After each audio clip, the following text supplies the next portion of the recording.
प्रिय विद्यार्थियों, सुप्रभात। आज हम जो विदाई संभाषण पाठ था उसका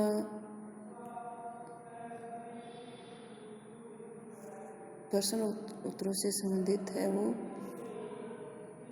भाग करेंगे। पहला प्रश्न देखिए, शिवशंभू की दो गायों की कहानी के माध्यम से लेखक क्या कहना चाहता है? तो इसका उत्तर होगा, शिवशंभू की दो गायों की कहानी के माध्यम से लेखक कहना चाहता है कि भारत में बिछड़ने का समय बड़ा पवित्र, निर्मल और कोमल होता है। किसका समय? बिछड़ने का समय।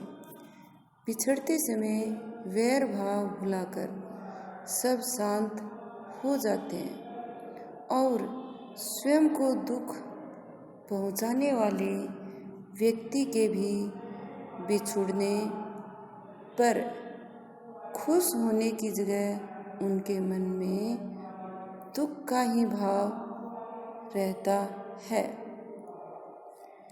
इस पाठ में बताया गया है कि भारत के मनुष्य के साथ साथ पशुओं में भी यह भाव देखने को मिलता है।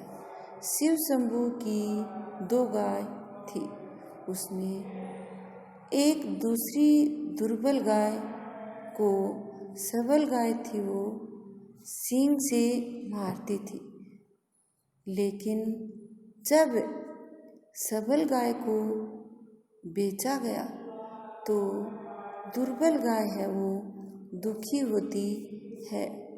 उसने उसके जाने पर दुख में चारा भी नहीं खाया। इसमें हमें सीधा सा समझना है कि यदि कोई भारत देश में दुश्मनी भी रखता है, वैर भाव भी करता है, तो भी उसे भूलकर विदाई के समय है उससे संबंधित दुख अवश्य होता है। विदाई के समय खुश न होकर दुखी होते हैं।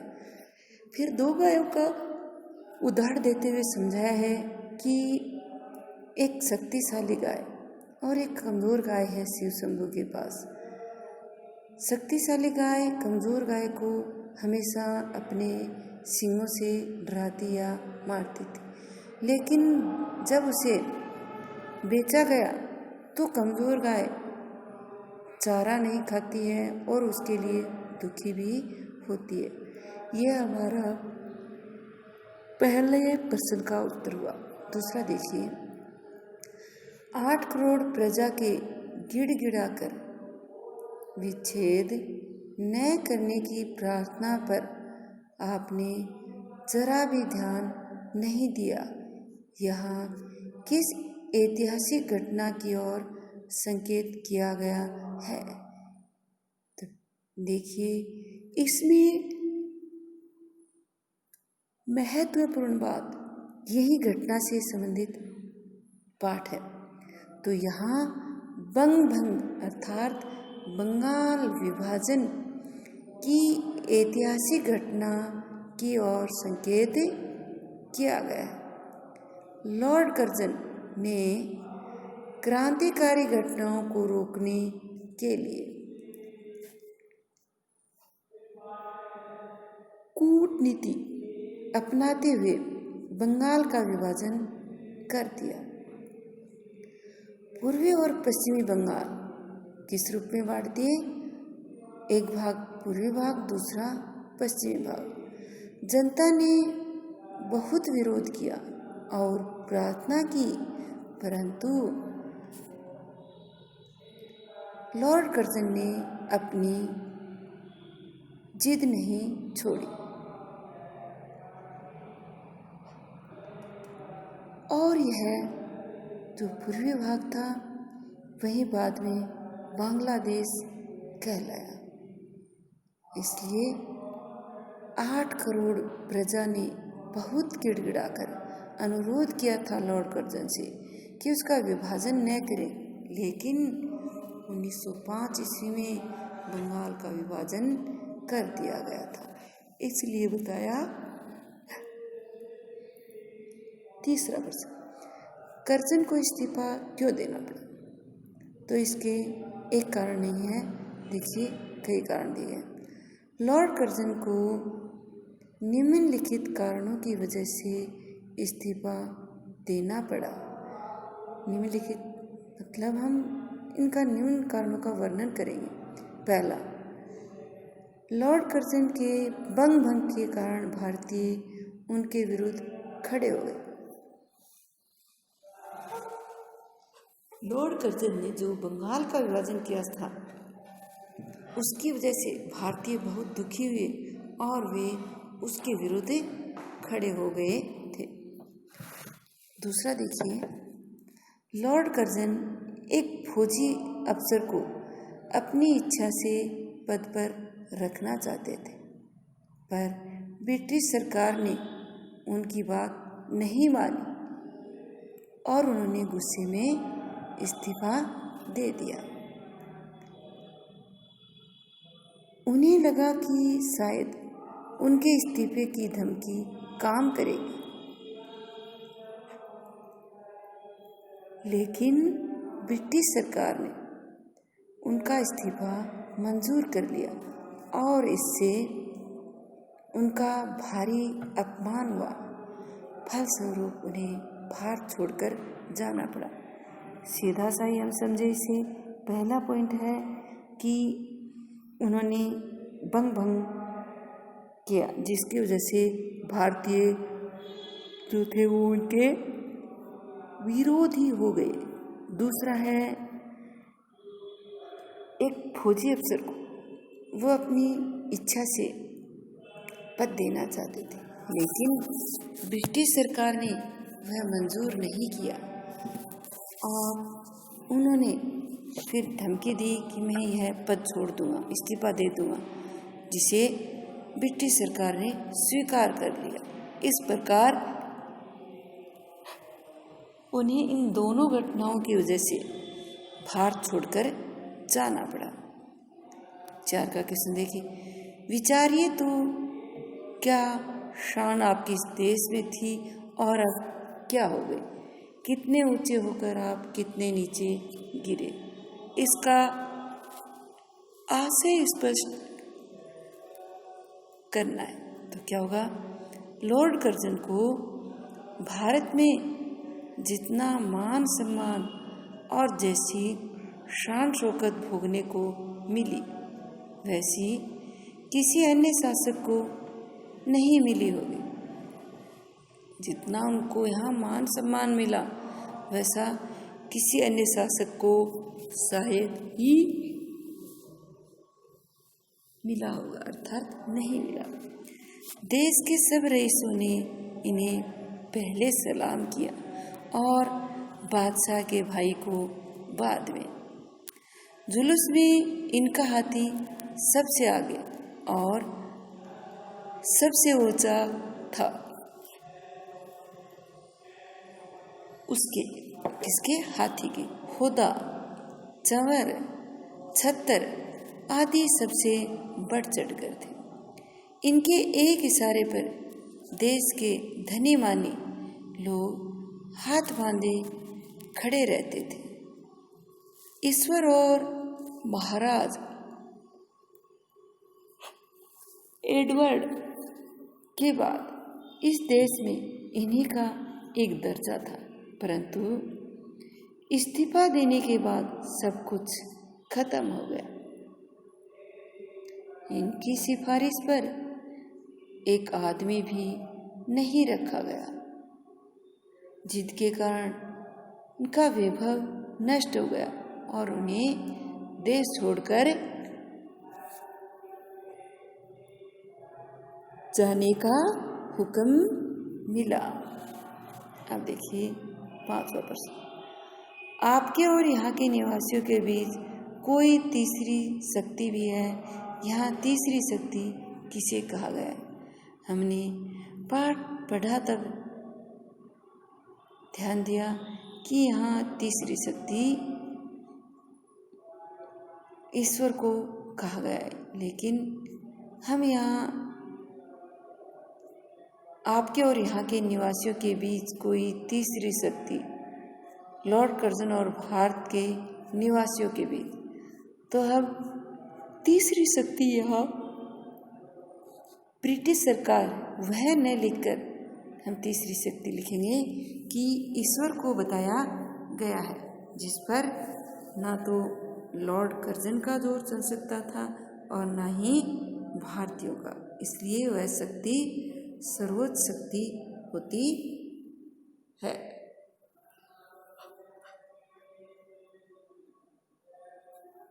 आगे देखिए 6 का क्वेश्चन।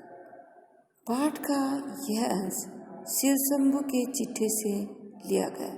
शिवशंभु नाम की चर्चा पाठ में हुई। बाल मुकुंद गुप्त ने इस नाम का उपयोग क्यों किया होगा? क्योंकि जब इसके लेखक ही बाल मुकुंद गुप्त हैं, तो फिर शिवशंभु का नाम क्यों लिया गया? तो देखिए, भारत के लोगों को ब्रिटिश सरकार का विरोध करने की आज़ादी नहीं थी, इसलिए लेखक बाल मुकुंद गुप्त ने शिवशंभु नामक काल्पनिक पात्र का सहारा लेकर शासन की पोल खोलने की युक्ति निकाली। इससे वह सीधी कार्यवाही से बचे रहे, वरना ब्रिटिश सरकार उनका विरोध करती। लेखक ने काल्पनिक नाम है वो प्रयोग में लिया। शिवशंभु सदा भांग के नशे में मस्त रहता तथा सबके सामने खरी खरी बातें कहता। ब्रिटिश सरकार की बखिया उधेड़ता तो शिवशंभु के चिट्ठे के नाम से जनता तक पहुंचाया जाता। जैसे हम कहते हैं कि चिट्ठा खोलना, चिट्ठी खोल दी, तो उसी नाम से ही पहुंचाया जाता।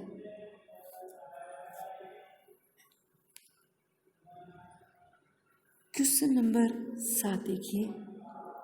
नादिर से भी बढ़कर आपकी जिद है। कर्जन के संदर्भ में क्या आपको यह बात सही लगती है? पक्ष या विपक्ष में तरक दीजिए।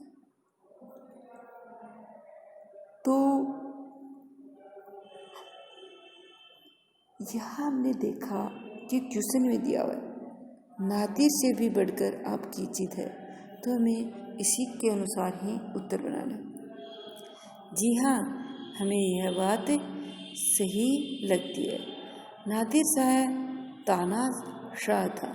उसने दिल्ली की जनता का कत्लेआम करवाया था, पर जब आसिफ जाह ने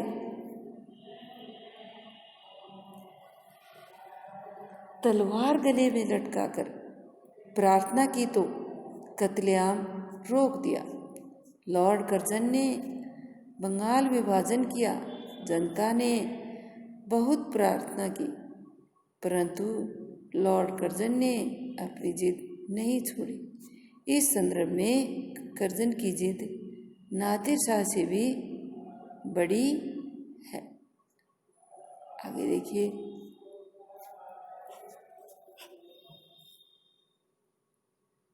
क्या आंख बंद करके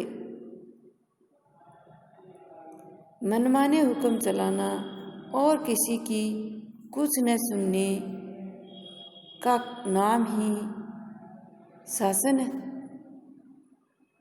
इन पंक्तियों को ध्यान में रखते हुए शासन क्या, इस पर चर्चा कीजिए। शासन का अर्थ है सुव्यवस्था या प्रबंध। शासन व्यवस्था में शासक और प्रजा दोनों ही भागीदारी होती है। प्रजा को अपनी बात कहने का पूरा हक होता है। कोई भी शासक अपनी मनमानी नहीं कर सकता है, उसे प्रजा की भी सुननी पड़ती है।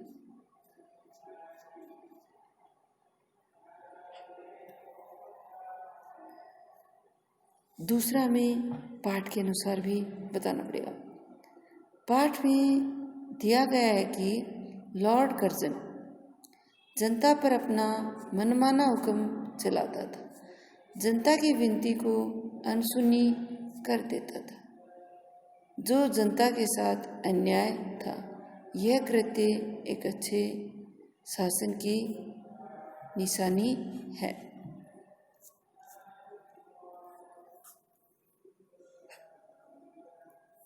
अब देखिए भाषा की बात। वे दिन रात यही मानते थे कि जल्द श्रीमान यहाँ से पधारे। सामान्य तौर पर आने के लिए पधारे शब्द का इस्तेमाल किया जाता है। यहाँ पधारे शब्द का क्या अर्थ है? तो देखिए कि जब कोई आता है तो हम कहते हैं आइए पधारिए, लेकिन यहाँ इसका विपरीत दिया गया। तो यहाँ पधारे शब्द का अर्थ है चले जाएं या यहाँ से विदा हो जाए। तो यहाँ की जो जनता उनके संबंध में, लॉर्ड कर्जन के संबंध में चाहती थी कि वो अति शीघ्र यहाँ से चले जाएं, उसके बारे में बताया गया। पाठ में कुछ वाक्य नीचे दिए गए हैं जिनमें भाषा का विशिष्ट प्रयोग भारतीय युगीन हिंदी हुआ है, उन्हें सामान्य हिंदी में लिखता है। आगे भी इस देश में जो प्रधान शासक आए, अंत को उनको जाना पड़ा। तो इसका होगा पहले भी इस देश में जो प्रधान शासक हुए, अंत में उन्हें जाना ही पड़ा। दूसरा देखिए, आप किसको आए थे और क्या कर चले? तो इसका होगा आप किस लिए आए थे और क्या कर चले। उनका रखा है एक आदमी नौकर न रखा। तो इसका होगा उनके कहने से एक आदमी को नौकर न रखा, पर आशीर्वाद देता हूँ कि तू फिर उठे और प्राचीन गौरव और यश को फिर मिले। ये किसका होगा? ये होगा घ का। इस प्रकार से हम इसके प्रश्नोत्तर हैं वो करेंगे। फिर विद्यार्थियों, कक्षा 11 में भी हमारे 5 पाठ हो चुके हैं।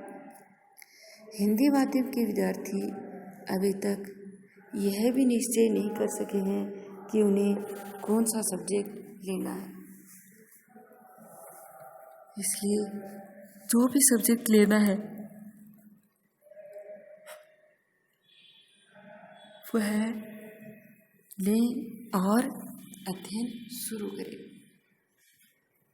परामर्श के लिए विद्यालय भी आ सकते हैं, जिससे तुम्हारी जो समस्या है उसका समाधान किया जा सके। यदि दूर के हैं तो नज़दीक ही किसी मकान की व्यवस्था भी कर ले। ज़्यादा समय भी तुम्हें नहीं रोका जा रहा है। जितना समझना चाहते हो उतना समझकर वापस जा सकते हैं। इसलिए अतिशीघ्र विद्यालय पधारने का कष्ट करें, जिससे तुम्हें सलाह दी जा सके कि कौन सा सब्जेक्ट है तुम्हारे लिए सरल रहेगा, किस में तुम निरंतर आगे उन्नति कर सकते हो और अपना भला है वो सोच सकते हो। अब हम आगामी कक्षा में आगे वाले पाठ का अध्ययन करेंगे, इसलिए पहले तुम उस पाठ का अध्ययन कर लो, जिससे तुम्हारे आसानी से समझ में आ सके। धन्यवाद।